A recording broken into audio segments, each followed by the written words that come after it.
ನಮ್ಮ ಹಿಂದಿನ ವಿಡಿಯೋದಲ್ಲಿ ರಾಜ ವಿಕ್ರಮಾದಿತ್ಯನು ಶನಿಯ ವಕ್ರದೃಷ್ಟಿಯಿಂದ ಅನುಭವಿಸಿದ ಕಷ್ಟಗಳನ್ನು ನೋಡಿದ್ವಿ. ಈ ವಿಡಿಯೋದಲ್ಲಿ ಅದನ್ನು ಮುಂದುವರಿಸೋಣ. ಶನೈಶ್ಚರನ ಚಲನೆ ನಿಧಾನವಾಗಿರುವುದರಿಂದ ದ್ವಾದಶ ರಾಶಿಯಲ್ಲಿ ಸಂಚರಿಸಲು ಸಮಯ ತೆಗೆದುಕೊಳ್ಳುತ್ತಾನೆ.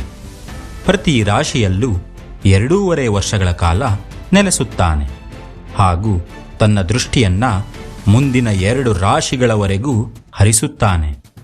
ಹೀಗಾಗಿ ಶನಿಯು ಯಾವ ರಾಶಿಯಲ್ಲಿರುತ್ತಾನೋ ಅದರ ಮುಂದಿನ 2 ರಾಶಿಗಳಿಗೂ ಸಾಡೆಸಾತಿಯ ಪ್ರಭಾವವಿರುತ್ತದೆ. ಸಾಡೆಸಾತಿಯ ಪ್ರಭಾವದಲ್ಲಿ ಮನುಷ್ಯರು 7.5 ವರ್ಷಗಳ ಕಾಲ ತಮ್ಮ ಕರ್ಮದ ಫಲವನ್ನು ಅನುಭವಿಸುತ್ತಾರೆ. ಶನಿಯು ಪುಣ್ಯಕರ್ಮಗಳಿಗೆ ಶುಭ ಫಲವನ್ನಿತ್ತು ಪಾಪಕರ್ಮಗಳಿಗೆ ದಂಡಿಸಿ ಕರ್ಮಫಲದಾತ ಹಾಗೂ ದಂಡನಾಯಕನೆನಿಸಿಕೊಳ್ಳುತ್ತಾನೆ. ಈ 7.5 ವರ್ಷಗಳ ನಂತರ ಮನುಷ್ಯನು ಸನ್ಮಾರ್ಗದಲ್ಲಿ ನಡೆಯುವಂತೆ ಮಾಡುತ್ತಾನೆ.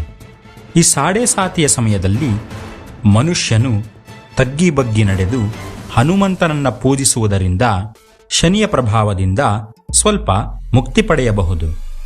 ಒಮ್ಮೆ ದಶಕಂಠ ರಾವಣನು ಸ್ವರ್ಗದ ಮೇಲೆ ದಾಳಿ ಮಾಡಿದಾಗ ಎಲ್ಲ ನವಗ್ರಹಗಳನ್ನು ಹಿಡಿದು ಬಂಧಿಸಿ ಅವರನ್ನು ಲಂಕೆಗೆ ಕರೆತಂದು ಹಿಂಸಿಸುತ್ತಿರುತ್ತಾನೆ.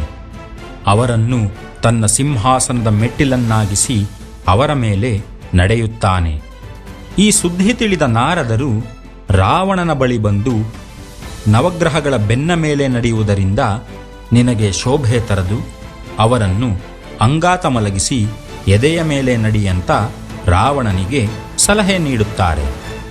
ರಾವಣನು ನವಗ್ರಹಗಳನ್ನು ಅಂಗಾತ ಮಲಗಿಸಿ ಎದೆಯ ಮೇಲೆ ನಡೆಯಬೇಕೆಂದು ಮೊದಲಿಗೆ ಶನಿಯ ಎದೆಯ ಮೇಲೆ ಕಾಲಿಟ್ಟಾಗ ಶನಿ ತನ್ನ ಕ್ರೂರವಾದ ವಕ್ರದೃಷ್ಟಿಯನ್ನು ರಾವಣನ ಮೇಲೆ ಹರಿಸುತ್ತಾನೆ.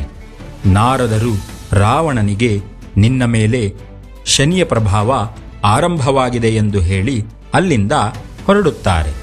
ಕಾಲಾನಂತರದಲ್ಲಿ ರಾವಣನು ಸೀತೆಯನ್ನು ಅಪಹರಿಸಿದಾಗ ಹನುಮಂತನು ಲಂಕಾನಗರಕ್ಕೆ ನುಗ್ಗಿ ನವಗ್ರಹಗಳನ್ನು ಅವನ ಬಂಧನದಿಂದ ಬಿಡಿಸುತ್ತಾನೆ ಹಾಗೂ ಲಂಕೆಗೆ ಬೆಂಕಿಯನ್ನಿಡುತ್ತಾನೆ.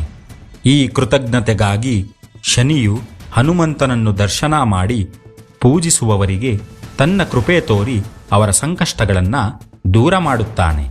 ಹೀಗಾಗಿ ಹನುಮಂತನನ್ನು ಪೂಜಿಸುವವರಿಗೆ ಸಾಡೆಸಾತಿಯ ಪ್ರಭಾವ ಕಡಿಮೆಯಾಗುತ್ತದೆ.